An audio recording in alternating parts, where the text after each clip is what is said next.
We're going to continue with the theme of applying the physical sciences to medicine, this time digging a little bit deeper into proteomics. Our next speaker is Willie Haas. Willie is an assistant professor of medicine at the Mass General Cancer Center. He trained with the legendary Steve Gigi at Harvard Medical School and is very interested in wholesale proteomics and high-throughput applications of mass spectrometry. Willie. Thank you for the introduction, and thanks for the opportunity to present here today. What I'm going to tell you about three things in the next 10 minutes. A, mass spectrometry-based proteomics is coming of age. It's becoming a high-throughput technology. We're finally catching up with methods used in genomics. B, what we found is that when we use proteome data for doing co-expression analysis, we get a very accurate, very high-throughput tool to identify protein-protein interactions, to identify how proteins work together to get a job done. And C, we can use this technology not only to identify protein-protein interactions, we can also determine if such an interaction is deregulated in any samples that we're looking at. And we can use this knowledge to identify cancer, tumor-specific vulnerabilities in cancer. We want to use this technology to provide fast diagnosis, cancer diagnosis in a clinical setting to inform treatment strategies.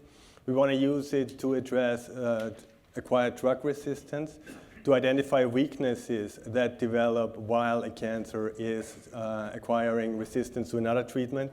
And we want to use it to find new cancer treatment targets at a very high throughput.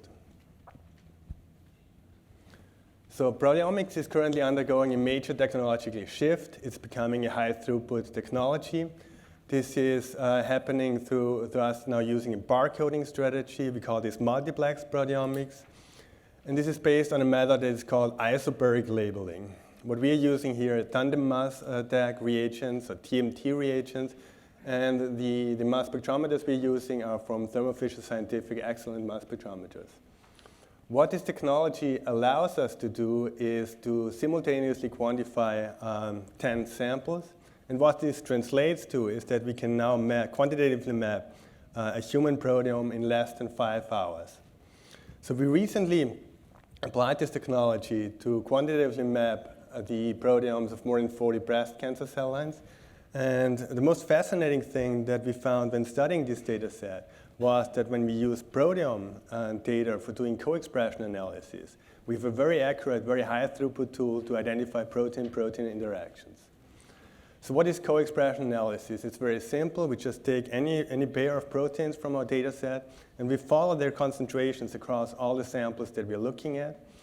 And if the concentration changes of these two proteins correlate very well with each other, very similar to each other, we assume that there is an interaction, that there is some functional association between those two proteins.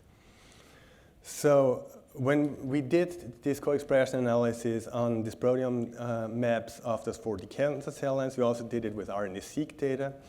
And the fascinating thing that we saw is that when we use protein data for doing this co-expression analysis, we're able to identify known protein-protein interactions with an accuracy that is 10 times higher than when using RNA-seq data. So what we have here is now a very accurate, very high throughput tool to identify those interactions.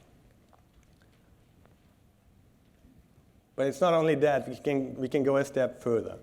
We can use the same technology to identify deregulations of those interactions in virtually any sample. So an example is shown here. When you look at this scatter plot here, this is a scatter plot of two proteins across all the samples that we looked at, and each of those dots here is one cell line. And you see that the bulk of this data is correlating very well here. This is why we identified this interaction between those two proteins. But we see a clear outlier here, circled in red. And what we assume now is that we see such a deviation of a correlation of two proteins that this presents a deregulation of this interaction in this certain cell line.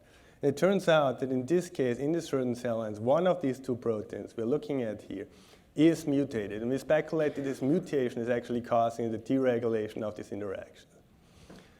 So what we can do now is we can identify, determine or characterize the deregulation of 15,000 interactions here across 40 cell lines in very, very short time. It only takes us 5 hours of mass spec time to really get a picture of the T regulation of all the interactions we have in each of those samples. And the example for all the cell lines we looked at, you see here on the right side. You see immediately that when we look at the different cell lines, the number of T-regulated interactions in there are very much different, and there's different functional modules that are affected in each of those cell lines. The big question is now, what do we get out of this analysis? Does this help us to better understand cancer? Does this bring us closer to the phenotype? A very interesting phenotype in cancer are vulnerabilities. Which proteins do I have to target to kill a specific cancer? And there was a great paper published in Cell in January this year by the lab of Benjamin Neal. And they asked exactly these questions. And how they addressed this question was to use a genome-wide dropout screen on 77 breast cancer cell lines using pooled shRNA libraries. And we now took this data set and we analyzed it in combination with our data set, and we got some interesting findings. The first one, when you look at this plot up here, is what was surprising for us to see is when we look at the number of essential genes per cell line, as determined by the dropout screen, to the number of mutated genes in the same cell lines, there's almost no correlation between those two, which came as a surprise for us, assuming that the more mutations you would have in the cell line, the more vulnerabilities you would have. But what we saw is that when we do the same correlation of the number of essential genes per cell line, but now we correlate it with the number of deregulated associations that we found via our study, we saw that here we find a correlation, which tells us that we may be able to use our knowledge about the deregulated interactions in each of those cell lines to identify vulnerabilities of each of those cancer cell lines. And yes, this is very much possible. You see it here on the right plot. When we use this filtering, we checked, can we enrich for essential genes in the filtered data set? And yes, we can do it. On average, we were able to enrich essential genes by 4-fold. This goes up to 25-fold here. So what we have here is a technology that allows us to identify protein-protein interactions high throughput. Not only that, to identify if any of those interactions is deregulated in a specific sample. What we want to use this technology for is now to go into the clinical setting and to use this as a tool for fast diagnosis of cancer. It only takes a week roughly to get this data to inform treatment strategies. We want to use it to address drug-acquired resistance. We want to use it to identify weaknesses of a cancer after this cancer has acquired resistance to another treatment strategy. And we want to use it for a high-throughput determination of new drug target, of new cancer treatment targets. We are ready to go big with that. We are ready to apply this to thousands of samples. And we're looking for collaboration with industry to make this happening. Thank you very much for your attention. I'm happy to take any questions out in the lobby.